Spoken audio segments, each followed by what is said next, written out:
Welcome friends, मु जितेंद्र स्वागत करुच्ची मो यूट्यूब चैनल मो ओडिशा ओडिशा को। आज नहीं आसी आपण मान केतोटी गुरुत्वपूर्ण खबर जहाँ रही देशर और राज्यर विशेष खबर नजर पकेबा से खबर गुड़िक कहू कि फ्रेंड्स आपण मैंने जब मो चैनल को आगुरी सब्सक्राइब करे आउ सब्सक्राइब करने आवश्यक नहीं। जब सब्सक्राइब करना ते पाखे लाल बटन दबा निश्चित सब्सक्राइब करेंगे और पाखे आस बेल आइकन बजाइदेवे जहाँफल मोर एमती नुआ नुआ भिड आपण निकट में सर्वप्रथम पहुँच पार से आपण मान भिडटी प्रथम रु शेष पर्यटन देखा पड़ो। तेरे चलतु आज शुभ मुहूर्त आरंभ करवा भिडटी। आज प्रथम खबरटी नहीं आपण मान चतुर्थ पर्याय लॉकडाउन संपर्कित। चतुर्थ पर्याय लॉकडाउन आसुची एक नुआ रूपरे एवं नुआ धारारे कहले प्रधानमंत्री मोदी। जानिबा चतुर्थ पर्याय लॉकडाउन संपर्कित सविशेष विवरणी। चतुर्थ पर्याय लॉकडाउन लागू हेबो बोली प्रधानमंत्री घोषणा करछन्ति। एही लॉकडाउन एक नुआ रूपरे एवं नुआ धारारे आसिबो बोली प्रकाश करछन्ति प्रधानमंत्री नरेंद्र मोदी। किंतु एही नुआ धारा एवं नुआ रूपर घोषणा सविशेष तथ्य नियमावली सहित 18 मे देशवासी को सामने उपस्थापन करा बोली प्रकाश करछन्ति प्रधानमंत्री। किंतु ए लॉकडाउन पूर्व परि हेबो नाही। यह हेबो आत्मनिर्भरशील भारतर पृष्ठभूमि उपर आधारित। सूचना योग्य जे एही लॉकडाउन सहित देशवासी को प्रधानमंत्री 20 लाख कोटी टंकार आर्थिक पैकेज घोषणा करछन्ति।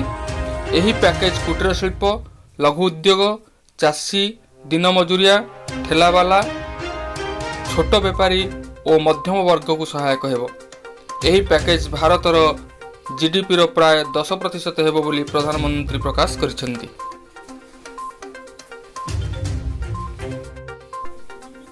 परवर्ती खबर ऊपर नजर पकाइबा। परवर्ती खबरटी रही आज ठारू गड़िबो भुवनेश्वर नुआ दिल्ली स्वतंत्र ट्रेन। भुवनेश्वर स्वतंत्र ट्रेन आज ठारू दैनिक यात्रा आरंभ करिबो। बुधवार सकाल 10टा समय यही ट्रेन नुआ दिल्ली अभिमुखे यात्रा आरंभ करिबो। एथिपाई भुवनेश्वर रेल स्टेशन व्यापक प्रस्तुति करा जायछि। ओडिशा परिसीमा मध्य यही ट्रेन केवल बालेश्वर रे रहणी करिबो। समग्र देश में 15 जोड़ा स्वतंत्र ट्रेन चलाइबा पई रेल मंत्रालय पक्षरु निष्पत्ति होइथुआ बेले एथिरु गोटिए ट्रेन भुवनेश्वर नुआ दिल्ली मध्य चलाचल करिबो। यही स्वतंत्र train Bhubaneswar rail station platform number 1 रु यात्रा आरंभ करिबो। एथिरे एसी प्रथम श्रेणी, द्वितीय श्रेणी और तृतीय श्रेणी कोच रही। संपूर्ण ट्रेन वातानुकूलित होइथुआ बेले यात्री भड़ा किंतु एक्सप्रेस समान रखा जायछि। गतकाली अपराह्न 4टा समय आईआरसीटीसी वेबसाइट एवं मोबाइल ऐप जरिए टिकेट बुकिंग आरंभ होइथिला। किंतु 1 घंटा मध्य एही उभय पटु ट्रेन रो समस्त टिकेट बुकिंग शेष हो जाइतिला। बुधवार ठारू 7 दिन पर्यंत यात्रार समस्त टिकेट शेष हो जाइछि। फल बहु संख्यक यात्री टिकेट पाइबारु वंचित होइछन्ति। चाहिदा को दृष्टि रखी एथिरे अधिक कोच संयोग पई रेलबाई योजना करिछि। किंतु एपर्यंत एहा उपरे कोनोसी निष्पत्ति होई नाही। उक्त स्वतंत्र ट्रेन बालेश्वर समेत खड़गपुर, टाटा, बोकारो, स्टील सिटी, गया, दीनदयाल उपाध्याय जंक्शन और कानपुर सेंट्रल स्टेशन रे रहणी करिबो। ट्रेन यात्रा पई भुवनेश्वर रेल स्टेशन रे व्यापक प्रस्तुति करा जायछि। यात्रा पूर्व प्रत्येक यात्रींकर रेलबाई पक्षरु मेडिकल स्क्रीनिंग और टिकेट जांच करा जिवो। एथिपई यात्रा आरंभ समयर 90 मिनिट पूर्व रेल स्टेशन रे पहुंचवा पई कहा जायछि। केवल कन्फर्म टिकेट थिबा यात्री को प्लाटफर्म मध्य प्रवेश करने को अनुमति मिलिबो। संपूर्ण स्टेशन और स्वतंत्र ट्रेन को विशोधन करा जाई थिबा बेले सामाजिक दूरता रक्षा लगी व्यवस्था करा जायछि।